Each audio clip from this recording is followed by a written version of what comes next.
Sun Life தொலைக்காட்சி நேயர்கள் அனைவருக்கும் இனிய காலை வணக்கங்கள். எல்லோரும் நன்றாக இருப்பீர்கள். இன்று 22/12/2025 திங்கட்கிழமை, மார்கழி மாதம் 7ஆம் நாள். துவிதியை திதி காலை 10:52 வரை. அதன் பிறகு திருதியை திதி. உத்திராடம் நட்சத்திரம் நாளை அதிகாலை 5:32 வரை. இந்த நாளின் ஒரு சிறப்பு அம்சமாக திருவாதிரை, சுவாதி, சதயம் ஆகிய ராகுவின் 3 நட்சத்திரங்களில் பிறந்தவர்கள் எல்லோருக்குமே தாராபலமுள்ள மிகச்சிறந்த நல்ல நாளாக இந்த நாள் அமைந்திருக்கிறது. மேற்கண்ட 3 நட்சத்திரங்களில் பிறந்தவர்கள் சொந்த வாழ்க்கை, வேலை, தொழில், வியாபாரம், விவசாயம் போன்ற அமைப்புகளில் ரிஸ்க் எடுத்து செய்யக்கூடிய எந்த ஒரு முடிவையும் செயல்படுத்தி அதன் மூலமாக வெற்றிகள், லாபங்கள், பணவரவுகளை அடையக்கூடிய அற்புதமான மாற்றம் நிறைந்த நல்ல நாளாக அமைந்திருக்கிறது இன்று. அடுத்து 12 ராசிகளுக்கான இன்றைய ராசி பலன்களை பார்க்கலாம். மேஷராசிக்காரர்களுக்கு சந்திரன் 10ஆம் இடத்துல வலுத்து அமர்ந்திருக்கக்கூடிய தொழில் முன்னேற்றங்கள் இருக்கக்கூடிய நாளாக இந்த நாள் அமையுங்க. இது வரைக்குமே இந்த தொழில் பண்ணலாமா, அந்த தொழில் பண்ணலாமா, அல்லது ஏற்கனவே பண்ணிக்கிட்டு இருக்கிற தொழில் வியாபாரம் நல்லா இல்லையே, இதை வச்சுக்கிட்டு என்ன பண்ணுறது, ஏது பண்ணுறது, போட போட அப்படியே முழுங்கிக்கிட்டே போதே, கடலில் கரைச்ச பெருங்காயம் மாதிரி முதலீடுகள் போய்கொண்டே இருக்குதுன்ற மாதிரியான கவலைகளில் இருக்கக்கூடியவர்களுக்கு கவலைப்படாதீங்க. இனிமேல் உங்களுக்கு நல்லது நடக்கும். ராசிநாதன் வலுவாக இருக்கிறாரு. 3ஆம் இடத்துலேருந்து குரு பகவான் நல்ல விதமாக எல்லாத்தையும் பார்த்துக்கிட்டு இருக்கிறாரு. அடுத்து வளர்பிறை சந்திரன் அடுத்தடுத்து படிப்படியாக நல்லவைகளை தருவார் என்கின்ற ஒரு ஆறுதல் தொழில் அமைப்புகளில் இருக்கக்கூடிய ஒரு சிறப்பு நாளாக இந்த நாள் அமையும். மாணவ கண்மணிகள் எல்லாருக்குமே அடுத்த வருஷம் நல்ல மார்க்கு கிடைக்கும்ன்றதுக்கான உறுதிகள் கிடைக்கக்கூடிய அமைப்புகள் இப்போது உண்டு. கல்வி அமைப்புகள் எல்லாமே இது வரைக்கும் எதை படிக்கிறது, ஏது படிக்கிறது, அடுத்த வருஷம் என்ன பண்ணலாம்ன்றதில் இது வரைக்கும் இல்லாத ஒரு தெளிவுகள் வரக்கூடிய ஒரு சிறப்பு நாளாகவே இந்த நாள் அமைஞ்சிருக்குங்க. மேஷராசிக்கார சகோதரிகள் எல்லாருக்குமே கடந்த காலத்தில் குடும்பத்திலிருந்து வந்த ஒரு மன வருத்தங்கள் அகலக்கூடிய ஒரு அருமையான நாளாக அமைஞ்சிருக்குங்க இன்றைக்கு. ரிஷபராசிக்காரர்களுக்கு 3ஆம் அதிபதியான சந்திரன் இன்றைக்கு வளர்பிறையாகி தன்னுடைய வீட்டை தானே பார்க்கக்கூடிய யோக நாள் இன்றைக்கு. முயற்சிகள் பலிக்கக்கூடிய நாளாக இந்த நாள் இருக்கும். தெய்வ திருப்பணிகள் செய்யக்கூடிய வாய்ப்புகள் ஒரு 50 வயசுக்கு மேற்பட்ட அத்தனை ரிஷபராசிக்காரர்களுக்கு இன்றைக்கி கிடைக்கும். ஒரு 4 மணிக்கு மேலே ஆச்சுனாலே இந்த கோயிலுக்கு போகலாமா, அந்த கோயிலுக்கு போகலாமா, சிவனை பார்த்துட்டு வந்துடலாமா, ஹரியை பார்த்துட்டு வந்துடலாமா என்கின்ற மாதிரியாக இஷ்ட தெய்வத்தை வழிபடுவதற்கான சில விஷயங்கள், ஆர்வங்கள் மேலோங்குகின்ற ஒரு நல்ல நாளாக இந்த நாள் அமையுங்க. சிலருக்கு பார்த்திங்கன்னா குலதெய்வ தரிசனங்கள் அல்லது சாதுக்கள், ஆன்மீகவாதிகளோட தரிசனங்கள் கிடைக்கக்கூடிய அமைப்புகள் இன்றைக்கு கண்டிப்பாக உண்டு. எல்லா நிலைமைகள்லேயும் இன்றைக்கி ஒரு விச்ராந்தின்னு சொல்லுவோம் இல்லையா, அது மாதிரி ஒரு பற்றற்ற மனநிலைமையில் அப்படியே ரிஷபராசிக்காரர்கள் இருப்பீர்கள். இளைய பருவத்தினரை பார்த்திங்கன்னா இன்றைக்கி கிடைக்கக்கூடிய வாய்ப்புகளை நல்ல விதமாக அப்படியே உபயோகப்படுத்திக்குவீங்க. இந்த இடத்துக்கு போனோம், இவரை பார்க்கணும், கொஞ்சம் சோம்பல் இல்லாமல் சுறுசுறுப்பாக அப்படியே டக்குன்னு கிளம்பி போய் பார்த்துட்டு வந்துடலான்ற மாதிரியான எண்ணங்களும் உண்டு. அப்பா மீது கொஞ்சம் மன வருத்தம் இருக்கிறவங்க, அப்பா நான் சொன்னதை ஒத்துக்க மாட்டேன்றாரு, அதை செய்ய மாட்டேன்றார், இதை செய்ய மாட்டேன்றாரு, எனக்கு பெர்மிஷன் கொடுக்க மாட்டேன்றாருன்னு இருந்தவங்க அப்பாவுடைய அனுமதியை வாங்குவதற்கு ஆயத்தமாக இன்றைக்கி கேட்டு பார்த்திங்கன்னா அவர் கரெக்டாக சரின்னு சொல்லக்கூடிய நாளாக அமைஞ்சிருக்குங்க இன்றைக்கு. மிதனராசிக்காரர்களுக்கு இன்றைக்கு காலையில் 10:07 சந்திராஷ்டிரமம் ஆரம்பிக்குதுங்க. ஆக இன்றைக்கு பகல் பொழுதில் பெரும்பாலான நாட்கள் சந்திராஷ்டிரமத்திலே அமையுது. இப்போ தான் அமாவாசையிலிருந்து சந்திரன் வெளியே வந்திருக்கிறார். ஆனாலும் அவர் பூரண நிலவாக கண்டிப்பாக ஆகலை. அவருக்கு குருச்சுக்கிர தொடர்புகள் போன்றவைகளும் இன்றைக்கு இல்லாதனால கொஞ்சம் குழப்பமுள்ள நாளாகவே இந்த நாள் இருக்கும். அதை இப்படி பண்ணலாமா, இதை இப்படி பண்ணலாமா, எதை நம்புறது, யாரை நம்புறதுன்றதில் ஒரு தெளிவுகள் இல்லாமல் இருக்கும். ஆக இந்த மாதிரியான மனம் ஊசலாடக்கூடிய தன்மைகள் இருக்கும்போது, அதாவது ஆசிலேஷன் சொல்லப்படக்கூடிய தள்ளாட்டத்தில் இருக்கும்போது வாழ்க்கையை பாதிக்கக்கூடிய மிக முக்கிய விஷயங்களை முடிவெடுக்கக்கூடாதுன்னுவாங்க. ஆகவே வேலை, தொழில், வியாபாரம் இந்த மாதிரியான விஷயத்தில் முடிவெல்லாம் எடுக்கக்கூடாது. குடும்பத்தில் கூட பெரியவங்க பேச்சை கேட்க வேண்டிய நாளாக இந்த நாள் இருக்கும். பண விஷயத்தில் கவனமாக இருங்க. வாட்ஸ்அப்பில் வர்ற தகவல்கள், சோஷியல் மீடியாவில் வர்ற தகவல்கள் எதையுமே நம்பக்கூடாது. எல்லாத்துலேயுமே ஆசை காட்டி மோசம் பண்ணுறது, தூண்டில் போடுறதெல்லாம் இந்த மாதிரியான சந்திராஷ்டிரம நாட்களில் மனம் கொஞ்சம் குழப்பமாக இருக்கும்போது தான் கண்டிப்பாக நடக்கும். ஆகவே ₹1 கொடுங்க, ₹10 ஆக்கித்தரேன்ற மாதிரியான விஷயங்களை நம்பாமல் நமக்கு என்ன தேவையோ அது மட்டும் தான் நமக்கு தெரியும் என்கின்ற மாதிரியாக பொறுமை, நிதானம் போன்றவைகள் இருக்கக்கூடிய தேவைப்படக்கூடிய சந்திராஷ்டம நாளாக அமைஞ்சிருக்குங்க மிதுன ராசிக்காரர்கள் எல்லோருக்குமே இன்றைக்கு. கடகராசிக்காரர்களுக்கு ராசிநாதன் சந்திரன் வளர்பிறை நிலையில் தன்னுடைய வீட்டை தானே பார்க்கக்கூடிய ஒரு மதிப்பு மரியாதை கிடைக்கக்கூடிய நாளாக இந்த நாள் இருக்கும். மனசு நல்லாயிருக்கும், உடம்பும் நல்லாயிருக்கும். இது வரைக்கும் பட்டதெல்லாம் பட்டாச்சு, ஆனால் இனிமே எந்திரிச்சு வெளியே வந்துடுவோன்ற மாதிரியான தெளிவுகள் இருக்கக்கூடிய அமைப்புகள் இப்போது கடகராசிக்காரர்களுக்கு உண்டு. கொஞ்சம் சுறுசுறுப்பாகவே இருப்பீங்க. இன்றைக்கி காலையிலேருந்து உடம்புக்குள்ளே ஒரு யானை பூந்தது மாதிரி ஒரு உற்சாக வெள்ளம் கொப்புளிக்கக்கூடிய ஒரு நல்ல நாளாக இந்த நாள் கண்டிப்பாக அமையுதுங்க. கவலையெல்லாம் போகட்டும், நம்மளால் அதெல்லாம் சமாளிக்க முடியும். கடன் தானே கட்டிக்கலாம், உடல் தானே பரவாயில்ல, ஆரோக்கியம்லாம் சரியாக வந்துடும், வேலை தானே பரவாயில்ல, அந்த வேலையை பார்த்துக்கலாம், தொழில் நல்லா தான் இருக்குன்ற மாதிரியாக பரவாயில்ல எதையும் சமாளித்து கொள்ளலாம் என்கின்ற தன்னம்பிக்கைகள் வரக்கூடிய நாளாக இந்த நாள் அமைஞ்சிருக்கு. கணவனால் ஏற்பட்ட துன்பம், மனைவியால் ஏற்பட்ட துன்பம், சக நண்பர்களால் ஏற்பட்ட ஒரு அவமானம், மரியாதை குறைவு, தலைக்குனிவு எல்லாமே வெளியே போகக்கூடிய ஒரு அருமையான நாளாக இந்த நாள் அமைஞ்சிருக்கு. உங்களுக்கே ஒரு தன்னம்பிக்கை உங்களை பற்றி வரும். பணம் சார்ந்த விஷயங்களில் தெளிவான முடிவுகள்லாம் எடுக்க முடியும். இதை செய்யலாம் அதை செய்யலாம்னு சில ரூட்டு கிளியரன்ஸ் ஆகக்கூடிய நாளாகவும் இந்த நாள் இருக்கும். வேலை பார்க்குறவங்களுக்கு சொந்த தொழில் பண்ணலான்ற எண்ணம் வரும். தப்பில்லை, கண்டிப்பாக பண்ணலாம். 2026 வருஷம் கடகராசிக்காரர்களுடைய வருடம் என்பதை நீங்கள் உணரக்கூடிய நல்ல நாளாக அமைஞ்சிருக்குங்க இன்றைக்கு. சிம்மராசிக்காரர்களுக்கு எதிர்ப்புகள் விலகக்கூடிய நாளாக இந்த நாள் அமையும். வடமேற்கு திசையிலிருந்து நல்ல தகவல்கள் வரக்கூடிய நாளாகவும் இந்த நாள் அமைஞ்சிருக்குங்க. எல்லா நிலைமைகளையும் இது வரைக்கும் இதை செய்ய முடியுமா அதை செய்ய முடியுமா நினச்சிக்கிட்டு இருந்தவங்க எல்லாத்துக்கும் எதையும் செய்ய முடியும் என்கின்ற அனைத்து அமைப்புகளும் வழி திறந்து விடப்படக்கூடிய நல்ல நாளாக இந்த நாள் அமைஞ்சிருக்கு.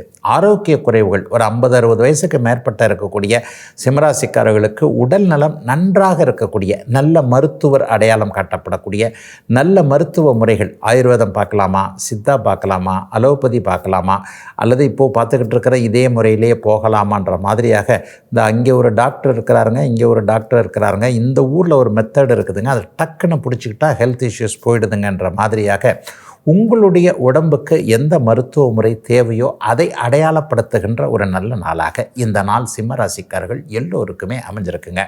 சிலருக்கு வழக்கு சார்ந்த விஷயங்களில் சாதகமான தீர்ப்புகள்லாம் கண்டிப்பாக கிடைக்கும். இன்னொரு 10-20 நாட்களுக்குள்ளாகவே சட்டத்துறை நீதித்துறை சார்ந்த போராட்டங்களில் இருக்கக்கூடியவர்கள் எல்லோருக்குமே நல்ல விதமான ஒரு செய்திகள் வரக்கூடிய சிறப்பு நாளுங்க இன்னைக்கு. கன்னிராசிக்காரர்களுக்கு அதிர்ஷ்ட நிகழ்வுகள் நடக்கக்கூடிய நாளாக இந்த நாள் அமைஞ்சிருக்கு. எனக்கு ஒன்றும் கிடையாதுங்க, எல்லாரும் நல்லா இருக்கிறாங்க, நான் தாங்க நல்லா இல்லைன்ற மாதிரியாக மனசொடிஞ்சு போய் இருக்கக்கூடிய நிலைமைகள் இருக்கக்கூடிய கன்னிராசிக்காரர்களுக்கு கூட எழுந்திருச்சு நில்லுங்க, உங்களுக்கு அதிர்ஷ்டம் செயல்பட போகுது என்பது மாதிரியான ஒரு டானிக் மாதிரியான சில விஷயங்கள் நடக்கக்கூடிய நாளாக இந்த நாள் அமையும். முக்கியமாக குழந்தைகளை பற்றி கவலைப்பட்டு கொண்டிருக்கக்கூடிய கன்னிராசிக்கார சகோதரிகள், ஒரு 40 வயசு 50 வயசில் இருக்கக்கூடியவர்கள் எல்லாருக்குமே அம்மா கவலைப்படாதீங்க, புள்ள நல்லா படிக்கும், நல்ல வேலைக்கு போகும், நல்ல திருமண அமைப்புகள் உண்டுன்ற மாதிரியாக நிச்சயமாக பெண்களுக்கு மன மகிழ்ச்சி தரக்கூடிய சிறப்பான நிகழ்வுகள் நடக்கக்கூடிய நாளாக இந்த நாள் அமைஞ்சிருக்குங்க. இந்திய பெண்களுக்கு 2 விஷயந்தாங்க. என் புருஷன் நல்லா இருக்கணும், என் பிள்ளைங்க நல்லா இருக்கணும். இதை தவிர்த்து வேறு எதையும் சிந்திக்காத இந்திய கன்னிராசிக்கார சகோதரிகள் எல்லோருக்குமே இந்த 2லும் பட்ட சில அடிகள், இந்த 2லும் பட்ட சில துக்கங்கள் எல்லாமே விலகக்கூடிய சில சூழ்நிலைகள் வரக்கூடிய அருமையான ஆரம்ப நல்ல நாளாக இந்த நாள் அமைஞ்சிருக்குங்க. ஒரு 15 நாட்களுக்குள்ளேயே குடும்பத்தில் சில மாற்றங்களை கன்னிராசிக்காரர்கள் எதிர்பார்க்கலாம். கன்னிக்கு யோகம் வந்துவிட்டது என்பதை நீங்கள் உணரக்கூடிய யோக நாள் இன்றைக்கு. துலாம் ராசிக்காரர்களுக்கு ஜீவனாதிபதியாகிய சந்திரன் இன்றைக்கு சுகஸ்தானத்திலிருந்து தன்னுடைய ஜீவனஸ்தானத்தையே பார்க்கிறார். வீடு வாகனம் சார்ந்த விஷயங்களில் நன்மைகள் நடக்கக்கூடிய அமைப்பு, தொழிலில் சின்ன சின்ன மாற்றங்கள் இருக்கக்கூடிய அமைப்புகள் இன்றைக்கு உண்டு. நல்ல மாற்றமாக இருக்கும். தொழிலில் ஒரு பிரான்ச் ஆரம்பிக்கிறது அல்லது தொழிலையே வேறு இடத்துக்கு மாற்றுறது. இந்த கடை வேண்டாம், இனிமேல் வேறு ஒரு கடையை பிடிச்சிடலாம், ஊரில் மையத்தில் தெருமனைக்கு கொண்டு போகும், இந்த தொழில் வேண்டாம், இந்த தொழிலை பண்ணலாம், வேலைக்கு போகிறதுலேருந்து தைரியமாக ஒரு தொழிலை ஆரம்பிக்கலாம். இந்த மாதிரியாக எதிர்கால முன்னேற்றங்கள், நல்ல முன்னேற்றங்களுக்கான எண்ணங்கள் மனதிற்குள் வரக்கூடிய ஒரு யோக நாளாக இந்த நாள் அமைஞ்சிருக்கு. சொந்த ஊரில் வீடு கட்டலாமா, இருக்கிற ஊரில் வீடு கட்டலாமா, இந்த குழப்பங்கள் தீரும். அடுக்குமாடி வீடு வாங்கலாமா, தனியாக ஒரு இடம் வாங்கி கட்டலாமா, அந்த குழப்பத்துக்கும் ஒரு விடை கிடைக்கும்.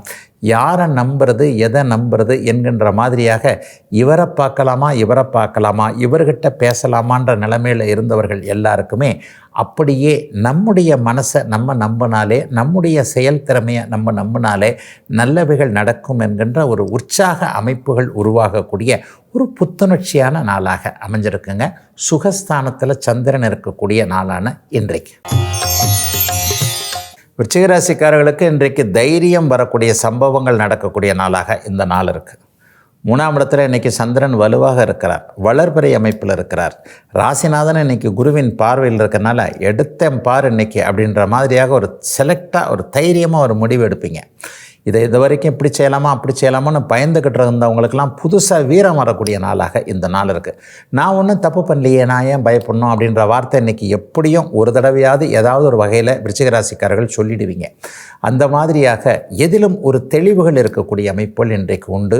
உதவிகள் கிடைக்காதவர்களுக்கெல்லாம் இன்றைக்கி உதவிகள் கிடைக்கும். அடுத்தவங்க கையை நம்பி தான் மாதம் ஓடிக்கிட்டு இருக்குன்ற மாதிரியாக அண்ணங்கிட்டேயோ அப்பாக்கிட்டேயோ அக்காக்கிட்டேயோ அம்மாக்கிட்டேயோ யாரோ ஒருத்தர்கிட்ட நான் பைண்டாகி நிற்க வேண்டியிருக்குன்னு நினச்சிக்கிட்டு இருந்தவங்க எல்லாருக்குமே உங்களுடைய சொந்த காலில் உங்களுடைய சொந்த முயற்சியில் நிற்கக்கூடிய அடிப்படை ஆரம்பங்கள் இன்றிலிருந்தே இளைய பருவ அத்தனை விருச்சிகராசிக்காரர்களுக்கும் ஆரம்பிக்குதுங்க. வயசானவங்க எல்லாருக்குமே கடந்த காலத்தில் செஞ்சுக்கிட்டு இருந்த முயற்சிகள்லாம் தோற்று போயின அமைப்புகள் எல்லாம் இப்போதிலிருந்து விலகி எந்த முயற்சியும் பலிக்கக்கூடிய நல்ல நாளாக அமைஞ்சிருக்குங்க. விருச்சிகராசிக்காரர்கள் எல்லோருக்குமே இன்றைக்கு. தனுசு ராசிக்காரர்களுக்கு எதிர்பாராத பணவரவுகள் கிடைக்கக்கூடிய நாளாக இந்த நாள் அமையும். லாபங்கள் கிடைக்கும். திடீர் அதிர்ஷ்டம் கூட இன்றைக்கி வரும். ஒருத்தர்கிட்ட எதிர்பார்த்துருந்தோம், ஆனால் அவர் கையை வச்சிட்டாரு. ஆனால் இவர் தானே கொடுக்குறாரு பாரு, பாத்தியா, இவர்கிட்ட போய் கேட்டிருக்கலாமே, இவர் தானே நமக்கு உதவி செய்கிறவராக இருக்கிறாரு.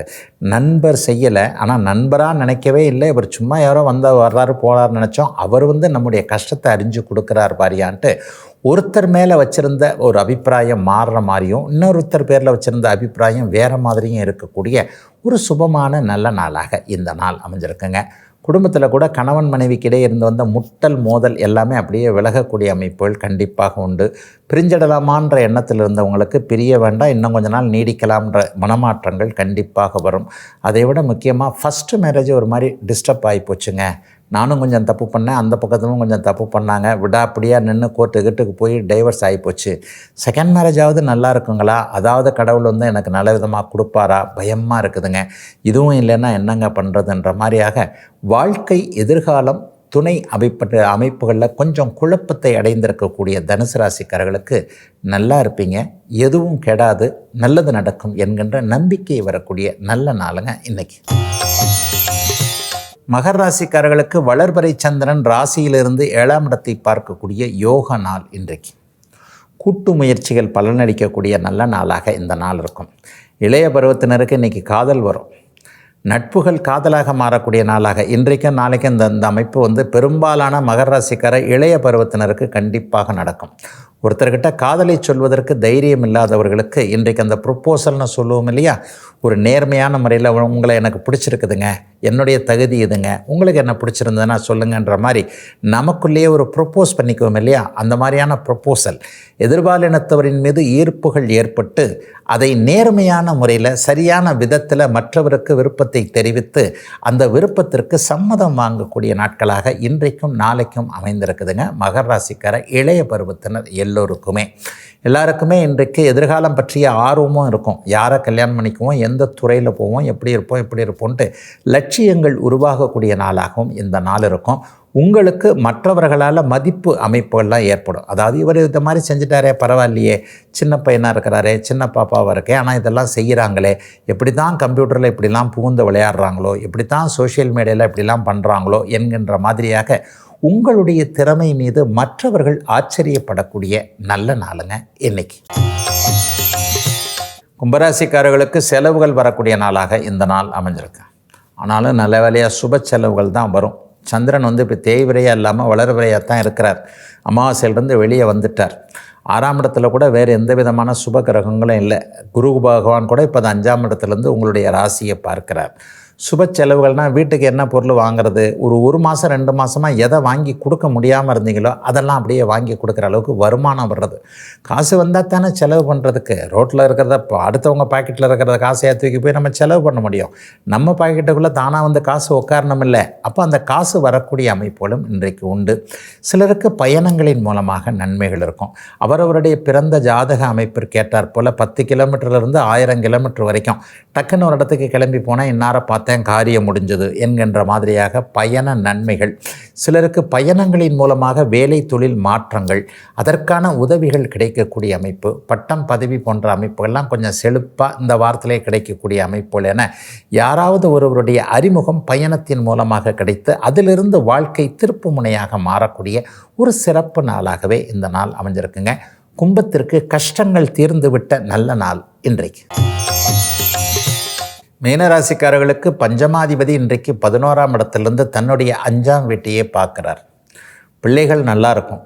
பிள்ளைகளுடைய படிப்பு பற்றின கவலைகள்லாம் இப்போதைக்கு தீரும். இந்த வரப்போது ஏப்ரல் மே வரப்போகுது. இதை விட்டாச்சுன்னா காலேஜில் சேர்க்கணும். எவ்வளவு டொனேஷன் கேட்குறாங்களோ, அப்படி கேட்குறாங்களோ, இப்படி கேட்குறாங்களோ. பிள்ளைங்களே அதை படிக்கணும் இதை படிக்கணும். நான் இங்கே படிக்க மாட்டேன், ஃபாரினில் தான் படிப்பேன், அங்கே தான் படிப்பேன், அந்த காலேஜில் தான் சேர்த்து விடு, அந்த ஹாஸ்டலில் தான் சேர்த்து விடுன்ட்டு மாதம் நினச்சி பார்த்தா தலை சுற்றுற அளவுக்கு பட்ஜெட்டு போடுறாங்களே. என்ன பண்ணுறது ஏது பண்ணுறதுன்னு கன்னத்தில் கை வைத்து கொண்டு குழப்பமாக உட்கார்ந்திருக்கக்கூடிய மீனராசிக்கார பெற்றோர்கள் எல்லாருக்குமே கவலைப்படாதீங்க. அப்படிலாம் பெரிய செலவுகள் வந்து விடாது. நம்முடைய பிள்ளைகளும் கொஞ்சம் நல்ல மார்க் எடுத்து ஓரளவுக்கு நல்ல மெரிட்லேயே வருவாங்க. நீட் எழுதக்கூடிய பிள்ளைகளுக்கு நல்ல விதமாகவே கிடைக்கும் என்பதற்கான ஒரு ஆதார அடிப்படை சம்பவங்கள் உருவாகக்கூடிய, குழந்தைகளுடைய கல்வி செலவை பற்றி கவலைப்படாத ஒரு நல்ல நாளாகவே இந்த நாள் அமைஞ்சிருக்குங்க. தூரத்தில் இருக்கக்கூடிய குழந்தைகளிடமிருந்து இப்போதைக்கு நமக்கே உதவிகள் வரும். பிள்ளைங்க நான் சம்பாரிச்சிட்டேன்ப்பா, அல்லது நான் என்கிட்ட இது இருக்குது அது இருக்குது, நான் இப்போ வேலைக்கு போய்கிட்டு இருக்கேன், நான் ஸ்டாண்ட் ஆகிட்டேன், உங்களுக்கு ஏதாவது அனுப்புவா என்று ஆறுதலான சில வார்த்தைகள் குழந்தைகளிடமிருந்து வரக்கூடிய மீனராசிக்கார பெற்றோர்களுக்கு மனக்கவலைகள் தீரக்கூடிய நல்ல நாளுங்க இன்னைக்கு. இதுவரை 12 ராசிகளுக்கான இன்றைய ராசி பலன்களை பார்த்தோம். அடுத்து ஜோதிட சந்தேகத்திற்கான விளக்கத்தை பார்க்கலாம். பணம் இல்லைன்னா கூட ஒருத்தர் சந்தோஷமாக இருக்கிறாரே, ஆரோக்கியமாக இருக்கிறாரே, எப்படிங்க ஐயா அப்படின்னு இன்றைக்கி நம்மளுடைய சன்லைஃப் தொலைக்காட்சி நேரம் ஒருவர் கேள்வி கேட்டிருக்கிறார். பணத்துக்கும் சந்தோஷத்துக்கும் எதுவும் சம்பந்தம் இருக்கான்னு எனக்கு தெரியல.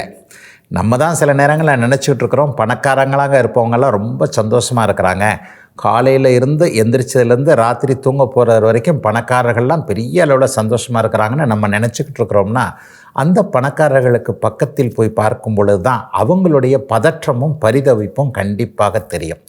பணத்திற்கும் நிம்மதிக்கும் சந்தோஷத்திற்கும் கண்டிப்பாக இல்லைங்க. உண்மையை சொல்லப்போனால் ஒரு உயரத்திற்கு உச்சத்திற்கு சென்றவர்கள் எல்லாருமே சந்தோஷமாக இருப்பாங்க அப்படின்னு நினைக்கிறது தப்பு. ஏன்னா அந்த உச்சத்தை, அந்த உயரத்தை, அந்த பணத்தை, அந்த பதவியை காப்பாற்றி கொள்வதற்கே ஒரு இடத்துக்கு நம்பர் 1 இடத்துக்கு வந்துட்டோம். அந்த நம்பர் 1 இடத்த தக்க வச்சுக்கிறதே பெரிய விஷயமாக கண்டிப்பாக இருக்கும். ஆனால் இந்த நேயர் கேட்டு இருக்கின்ற கேள்வி, பணம் இல்லைன்னா கூட சந்தோஷமாக இருக்கிறாரு, ஆரோக்கியமாக இருக்கிறாரு. முதல்ல ஆரோக்கியமாக இருக்கிறதுக்கு பணம் சம்பந்தம் இல்லை. ஆரோக்கியமாக இருக்கிறது நம்முடைய மனசும் உடம்பும் சம்பந்தப்பட்டது. எவர் ஒருவருக்கு தசாபக்தி அமைப்புகள் நன்றாக இருந்து 6ஆம் அதிபதி வலிமை இழந்து, 6ஆம் அதிபதி வலிமை இழந்திருக்கின்ற அமைப்பில் லக்னாதிபதி வலுவாக இருக்கிறாரோ அவர் கொஞ்சம் ஆரோக்கியமாகவே நல்லாவே இருப்பார். 6ஆம் அதிபதி வலிமை இழக்கிறாருன்னா கடன் இல்லாமல் இருக்குது, நோய் இல்லாமல் இருக்குது அப்படின்னு அர்த்தம். அப்போ நோய் இல்லாமல் இருக்கிறவர் ஒருத்தர் ஆரோக்கியமாக தானே இருப்பார். பிறப்பு ஜாதகத்திலேயே 6ஆம் அதிபதி பாபத்துவமின்றி வலிமை இழந்திருக்கின்ற அமைப்பு, அல்லது 6ஆம் அதிபதி 3, 6, 10, 11ஆம் இடங்களில் நட்பு ஸ்தானங்களில் சுபத்துவமாக இருக்கக்கூடிய அமைப்புகளில் ஒருவருக்கு லக்னாதிபதி சுபராகி உச்சமாகவோ அல்லது லக்னாதிபதி வலிமையான நிலைமையிலையோ கேந்திர கோணங்கள்லையோ திக்பலமாகவோ இருக்கின்ற ஒரு அமைப்பை பார்த்திங்கன்னா அவருக்கு நோயே வராதுங்க. என்னதான் இருந்தாலும் 60 வயசு இருக்குது, 70 வயசு கல் பிள்ளையார் மாதிரி இருக்கிறாருங்க. எதை சாப்பிட்டாலும் ஜீர்ணிச்சிருதுங்க. எனக்கு தாங்க ஒன்று சாப்பிட்டாலே அப்படி ஆகிடுது இப்படி ஆகிடுது, வயசை ஏறுதுன்னு பயந்துக்கிட்டே இருக்க வேண்டியிருக்கு. 50 வயசு தாண்டிடுச்சு, 40 வயசு தாண்டிடுச்சு, 60 வயசு நெருங்க போது நம்ம யோசிச்சுக்கிட்டே இருக்கிறோம். இந்த மனுஷன் என்னன்னா புகுந்து விளையாடுறாருங்கன்னு சொல்கிறோம் இல்லையா. இவர்களுடைய ஜாதகத்தெல்லாம் பார்த்திங்கன்னா நோயை குறிக்கக்கூடிய 6ஆம் அதிபதியான அந்த ஒரு பர்டிகுலர் கிரகம் வந்து எங்கேயாவது ஒரு இடத்துல நட்பு இடங்களில் ஓரளவிற்கு நன்றாகவே வலிமையாகவே இருக்குங்க. ஆனால் 6ஆம் இடத்தோடு அது தொடர்பு கொண்டு இருக்காது. இந்த மாதிரியாக இருக்கக்கூடியவர்களுக்கு லக்னாதிபதி வலுவாக இருக்கும்போது நோயற்ற உடல் கண்டிப்பாக வைந்து விடுகிறது. பணத்திற்கும் நிம்மதிக்கும் இப்போதைக்கு சந்தோஷம் இது சம்பந்தமே இல்லைன்னு சொன்னேன். பணம் சம்பாதிப்பது என்பது 2, 6, 10 பாவங்களின் வழியாக, சந்தோஷமாக இருப்பது என்பது லக்னத்தின் ராசியின் வழியாக என்பது தான் உண்மை. இன்னொன்று 5, 9ஆம் பாவங்கள் எவருக்கு வலுத்து 1, 5, 9ஓடு குரு தொடர்பு கொள்ளுகிறாரோ, லக்னாதிபதி லக்னத்திலே இருக்கிறார், அவர் 5ஆம் இடத்துலேருந்து குரு பார்க்குறாருன்னு வச்சுக்குவோம். அப்போ 5ஆம் இடத்தையும் 9ஆம் இடத்தையும் லக்னத்தையும் லக்னாதிபதியும் குரு தொடர்பு கொள்ளுகிறார் இல்லையா? இந்த மாதிரியான ஜாதக அமைப்பில் இருப்பவர்களுக்கு யோக தசைகள் என்று சொல்லப்படக்கூடிய அந்த லக்னாதிபதி கிரகத்துடைய நட்பு திசைகள் வரிசையாக வந்தால் அவங்க உண்மையிலேயே மகிழ்ச்சியாக இருப்பாங்க. பணம் இல்லைன்னா கூட பரவாயில்லன்னுவாங்க. பணம் சம்பாதிப்பது என்பது 2, 9, 11 மற்றும் 10ஆம் பாவங்களோடு தொடர்பு கொண்டிருக்கின்ற ஒரு ஒன்று. 12 வீடும் எப்படி கனெக்ட் ஆகிருக்குதுன்னு தெரிஞ்சிட்டாலே அவர் சந்தோஷமாக இருப்பாரா துக்கமாக இருப்பாரா அப்படிங்கிறத தெளிவாக புரிஞ்சிக்க முடியும். ஒருவருக்கு தசாபக்தி அமைப்புகள் நன்றாக இருக்குமாயின் அவர் மகிழ்ச்சியாக இருக்கிறார். 2, 10, 11, 9 போன்ற தசாபக்தி அமைப்புகள் நன்றாக இருந்து நடக்குமாயின் அவர் பணம் சம்பாதித்து கொண்டிருக்கிறார் என்பது தாங்க அர்த்தம். ஆகவே பணம் இல்லைனாலும் சந்தோஷமாக இருக்கிறவங்களுக்கு நான் இப்போது சொன்ன மாதிரி 1, 5, 9 தொடர்புகள் வலிமையாக இருந்து நல்ல தசாபக்தி அமைப்புகள் நடக்கும் என்பது தாங்க இன்றைய விளக்கம். இதுவரை 12 ராசிகளுக்கான இன்றைய ராசி பலன்களையும் ஜோதிட சந்தேகத்திற்கான விளக்கத்தையும் பார்த்தோம். மீண்டும் நாளை காலை இதே ராசிபலன் நிகழ்ச்சியில் உங்களை சந்திக்கும் வரை உங்களிடமிருந்து விடைபெற்றுக் கொள்வது உங்கள் ஜோதிடர் ஆதித்ய குருஜி.